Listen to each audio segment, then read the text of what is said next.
오늘 우리에게 주시는 하나님의 말씀은 구약 성경 사무엘상 5장, 6장, 7장, 8장 말씀입니다.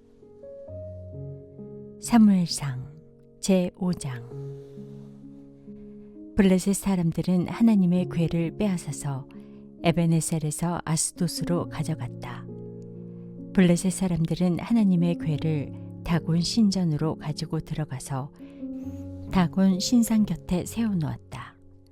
그 다음날 아스돗 사람들이 아침에 일찍 일어나서 보니 다곤이 주님의 궤 앞에 엎어져 땅바닥에 얼굴을 받고 있었다. 그들은 다곤을 들어서 세운 다음에 제자리에 다시 가져다 놓았다. 그 다음날도 그들이 아침 일찍 일어나서 가보니 다곤이 또 주님의 궤 앞에 엎어져서 땅바닥에 얼굴을 받고 있었다. 다곤의 머리와 두 팔목이 부러져서 문지방 위에 나뒹굴었고 다곤은 몸통만 남아 있었다. 그래서 오늘날까지도 다곤의 제사장들과 다곤 신전에서 예배하는 사람들은 아스돗에 있는 다곤 신전에 들어갈 때에 문지방 위를 밟지 않고 넘어서 들어간다. 주님께서 아스돗 사람들을 무섭게 내리치셨다. 주님께서 그들에게 악성 종양 재앙을 내리셔서 아스돗과 그 지역 사람들을 망하게 하셨다. 아스돗 사람들이 이것을 보고 이스라엘의 신이 우리와 우리의 신 다곤을 무섭게 내리치니 그 신의 궤를 우리가 있는 곳에 두어서는 안 되겠다 하고 말하면서 사람을 보내어 블레셋 통치자들을 모두 불러 모아놓고 이스라엘 신의 궤를 어떻게 해야 좋을지를 물었다. 블레셋 통치자들이 이스라엘 신의 궤를 가드로 옮기자고 하였으므로 아스돗 사람들은 이스라엘 신의 궤를 가드로 옮겼다. 아스돗 사람들이 그 궤를 가드로 옮긴 뒤에 주님께서 또 그 성읍을 내리쳐서 사람들이 큰 혼란에 빠졌다. 주님께서 그 성읍의 사람들을 어린아이나 노인이나 할 것 없이 모두 쳐서 악성 종양이 생기게 하셨다. 그러자 그들이 하나님의 궤를 에그론으로 보냈다. 그러나 하나님의 궤가 에그론에 이르렀을 때에 에그론 주민들은 아스돗 사람들이 이스라엘 신의 궤를 우리에게로 가져와서 우리와 우리 백성을 죽이려고 한다 하면서 울부짖었다. 그래서 그들은 또 사람들을 보내어 블레셋 통치자들을 모두 불러놓아 놓고 이스라엘 신의 궤를 돌려보내어 그 있던 자리로 돌아가게 하고 우리와 우리 백성이 죽지 않게 해주시오 하고 요청하였다.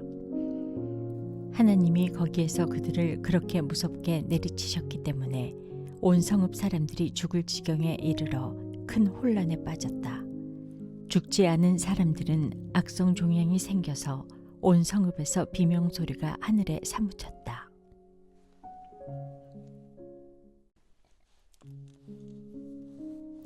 사무엘상 제6장. 주님의 궤가 블레셋 사람의 지역에 머무른 지 7달이 되었을 때의 일이다. 블레셋 사람들이 제사장들과 점쟁이들을 불러놓고 물었다. 우리가 이스라엘 신의 궤를 어떻게 해야 좋겠습니까? 우리가 그것을 어떤 방법으로 제자리에 돌려보내야 하는지 알려주십시오. 그들이 대답하였다. 이스라엘 신의 궤를 돌려보낼 때 그냥 보내서는 안 됩니다. 반드시 그 신에게 속건 제물을 바쳐야 합니다. 그러면 병도 나을 것이고 그 신이 왜 여러분에게 형벌을 거두지 않았는지도 알게 될 것입니다. 사람들이 다시 그 신에게 무슨 속건 제물을 바쳐야 좋겠습니까? 하고 물었다. 그들이 대답하였다. 블레셋 통치자들의 수대로 금으로 만든 악성 종양 모양 5개와 금으로 만든 쥐의 모양 5개를 바쳐야 합니다. 여러분과 여러분의 통치자들이 모두 똑같이 재앙을 당하였기 때문입니다. 그러므로 여러분은 악성 종양 모양과 이 땅을 해친 쥐의 모양을 만들어서 바치고 이스라엘의 신에게 예를 차리십시오. 그러면 그분이 혹시 여러분과 여러분의 신과 여러분의 땅을 내리치시던 손을 거두실지도 모릅니다. 왜 여러분은 이집트 백성과 이집트의 왕 바로처럼 고집을 부리려고 합니까?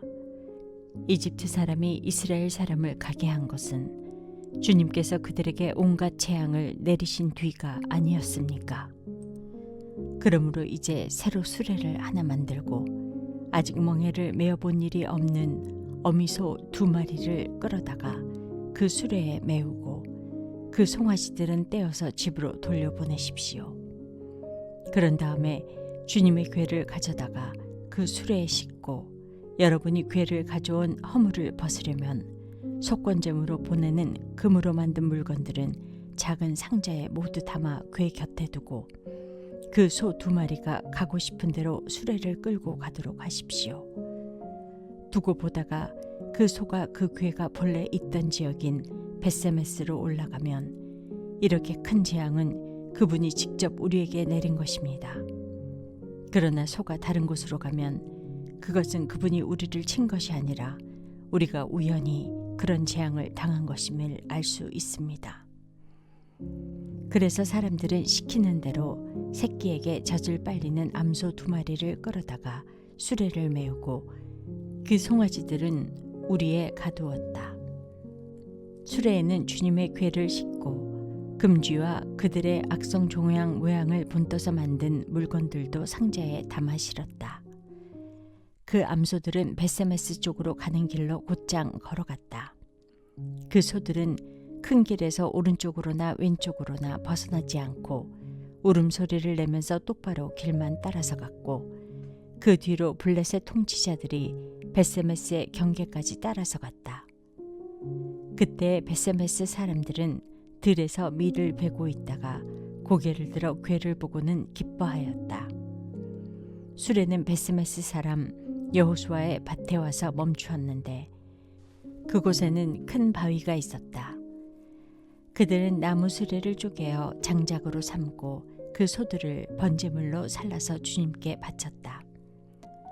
레위 사람들이 수레에서 주님의 궤와 그 곁에 있는 금으로 만든 물건들이 든 상자를 내려다가 그 큰 바위 위에 올려놓았다. 그날 벳세메스 사람들은 주님께 번제물을 바치고 다른 제물도 바쳤다. 블레셋의 5 통치자들도 이것을 다 보고 나서 그날로 에그론으로 돌아갔다.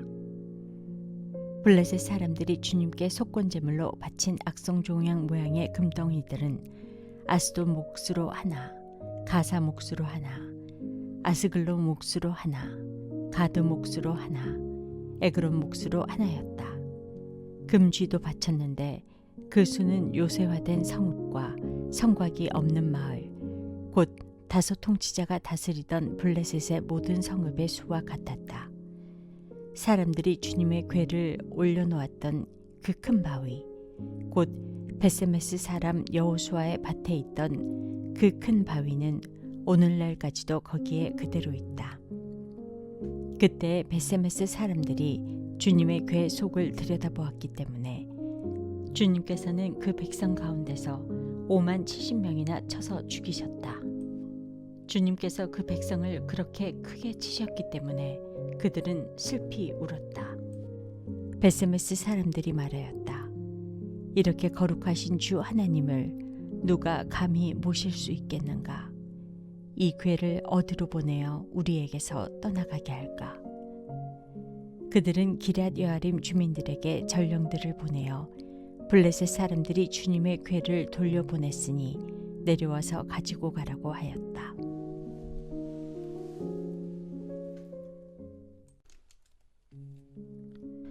사무엘상 제7장. 기럇 여아림 사람들이 와서 주님의 궤를 옮겨 언덕 위에 있는 아비나답의 집에 들여놓고 그의 아들 엘리야사를 거룩히 구별해 세워서 주님의 궤를 지키게 하였다. 궤가 기럇 여아림에 머문 날로부터 약 20해 동안 오랜 세월이 지났다. 이 기간에 이스라엘의 온 족속은 주님을 사모하였다. 사무엘이 이스라엘 온 족속에게 말하였다. 여러분이 온전한 마음으로 주님께 돌아오려거든 이방의 신들과 아스다롯 여신상들을 없애버리고 주님께만 마음을 두고 그분만을 섬기십시오. 그러면 주님께서 여러분을 블레셋 사람의 손에서 건져주실 것입니다. 이 말을 듣고 이스라엘 자손이 바알과 아스타롯 신상들을 없애버리고 주님만을 섬겼다. 그때 사무엘이 이스라엘 사람들을 모두 미스바로 모이게 하였다. 그들의 죄를 용서하여 달라고 주님께 기도를 드리려는 것이었다. 그들은 미스바에 모여서 물을 길어다가 그것을 제물로 삼아 주님 앞에 쏟아붓고 그날 종일 금식하였다. 그리고 거기에서 우리가 주님을 거역하여 죄를 지었습니다 하고 고백하였다. 미스바는 사무엘이 이스라엘 자손 사이의 다툼을 중재하던 곳이다. 이스라엘 자손이 미스바에 모였다는 소식이 블레셋 사람에게 들어가니 블레셋 통치자들이 이스라엘을 치려고 올라왔다. 이스라엘 자손은 그 소식을 듣고 블레셋 사람들을 두려워하였다. 그들이 사무엘에게 가서 주 우리의 하나님이 우리를 블레셋 사람의 손에서 건져 주시도록 쉬지 말고 기도하여 주시기 바랍니다 하고 간청하였다. 사무엘이 젖 먹는 어린 양을 한 마리 가져다가 주님께 온전한 번제물로 바치고 이스라엘을 구원하여 달라고 주님께 부르짖으니 주님께서 그의 기도를 들어주셨다. 사무엘이 번제를 드리고 있을 때에 블레셋 사람이 이스라엘과 싸우려고 다가왔다. 그러나 그때 주님께서 큰 천둥 소리를 일으켜 블레셋 사람을 당황하게 하셨으므로 그들이 이스라엘에게 패하였다. 이스라엘 사람이 미스바에서 나와서 블레셋 사람을 뱃갈 아래까지 뒤쫓으면서 무찔렀다. 사무엘이 돌을 하나 가져다가 미스바와 센 사이에 놓고 우리가 여기에 이르기까지 주님께서 우리를 도와주셨다 하고 말하면서 그 돌의 이름을 에베네셀이라고 지었다. 그래서 블레셋 사람들이 무릎을 꿇고 다시는 이스라엘 지역으로 들어오지 않았다. 사무엘이 살아있는 동안에는 주님의 손이 블레셋 사람을 막아주셨다. 블레셋 사람이 이스라엘에게서 빼앗아간 성읍들, 곧 에그론과 가드 사이에 있는 성읍들도 이스라엘에게 되돌아왔으며 성읍에 딸린 지역도 이스라엘이 블레셋 사람의 손에서 되찾았다. 이스라엘은 또 아모리 사람과도 평화롭게 지냈다. 사무엘은 살아있는 동안 이스라엘을 다스렸다. 그는 해마다 베델과 길갈과 미스바 지역을 돌면서 그 모든 곳에서 이스라엘 사람 사이의 분쟁을 중재하였다. 그리고는 자기 집에 있는 라마로 돌아와서 거기에서도 이스라엘의 사사로 활동하였다. 그는 라마에 주님의 제단을 쌓았다.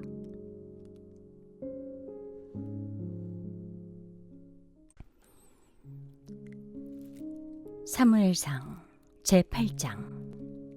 사무엘은 늙자 자기의 아들들을 이스라엘의 사사로 세웠다. 맏아들의 이름은 요엘이요 둘째 아들의 이름은 아비아다. 그들은 브엘세바에서 사사로 일하였다. 그러나 그 아들들은 아버지의 길을 따라 살지 않고 돈벌이에만 정신이 팔려 뇌물을 받고서 치우치게 재판을 하였다. 그래서 이스라엘의 모든 장로가 모여서 라마로 사무엘을 찾아갔다. 그들이 사무엘에게 말하였다. 보십시오. 어른께서는 늙으셨고 아드님들은 어른께서 걸어오신 그 길을 따라 살지 않습니다. 그러므로 이제 모든 이방 나라들처럼 우리에게 왕을 세워주셔서 왕이 우리를 다스리게 하여 주십시오. 그러나 사무엘은 왕을 세워 다스리게 해달라는 장로들의 말에 마음이 상하여 주님께 기도를 드렸더니 주님께서 사무엘에게 말씀하셨다. 백성이 너에게 한 말을 다 들어주어라. 그들이 너를 버린 것이 아니라 나를 버려서 자기들의 왕이 되지 못하게 한 것이다. 그들은 내가 이집트에서 데리고 올라온 날부터 오늘까지 하는 일마다 그렇게 하여 나를 버리고 다른 신들을 섬기더니 너에게도 그렇게 하고 있다. 그러니 너는 이제 그들의 말을 들어주되 엄히 경고하여 그들을 다스릴 왕의 권한이 어떠한 것인지를 알려주어라. 사무엘은 왕을 세워달라고 요구하는 백성들에게 주님께서 하신 모든 말씀을 그대로 전하였다. 당신들을 다스릴 왕의 권한은 이러합니다. 그는 당신들의 아들들을 데려다가 그의 병거와 말을 다루는 일을 시키고 병거 앞에서 달리게 할 것입니다. 그는 당신들의 아들들을 천부장과 50부장으로 임명하기도 하고 왕의 밭을 갈기도 하고 곡식을 거두어 드리게도 하고 무기와 병거의 장비도 만들게 할 것입니다. 그는 당신들의 딸들을 데려다가 향유도 만들게 하고 요리도 시키고 빵도 굽게 할 것입니다. 그는 당신들의 밭과 포도원과 올리브 밭에서 가장 좋은 것을 가져다가 왕의 신하들에게 줄 것이며 당신들이 둔 곡식과 포도에서도 열의 하나를 거두어 왕의 관리들과 신하들에게 줄 것입니다. 그는 당신들의 남종들과 여종들과 가장 뛰어난 젊은이들과 나귀들을 끌어다가 왕의 일을 시킬 것입니다. 그는 또 당신들의 양떼 가운데서 열의 하나를 거두어 갈 것이며 마침내 당신들까지 왕의 종이 될 것입니다. 그때야 당신들이 스스로 택한 왕 때문에 울부짖을 터이지만 그때 주님께서는 당신들의 기도에 응답하지 않으실 것입니다. 이렇게 일러주어도 백성은 사무엘의 말을 듣지 않고 말하였다. 그렇지 않습니다. 우리에게도 왕이 있어야 되겠습니다. 우리도 모든 이방 나라들처럼 우리의 왕이 우리를 다스리며 그 왕이 우리를 이끌고 나가서 전쟁에서 싸워야 할 것입니다. 사무엘이 백성의 모든 말을 듣고 나서 주님께서 들으시도록 다 아뢰니 주님께서 사무엘에게 말씀하셨다. 너는 그들의 말을 받아들여서 그들에게 왕을 세워주어라. 그래서 사무엘은 이스라엘 사람들에게 각자 자기의 성읍으로 돌아가라고 일렀다. 오늘의 말씀이 당신의 하루를 밝히 비추길 원합니다.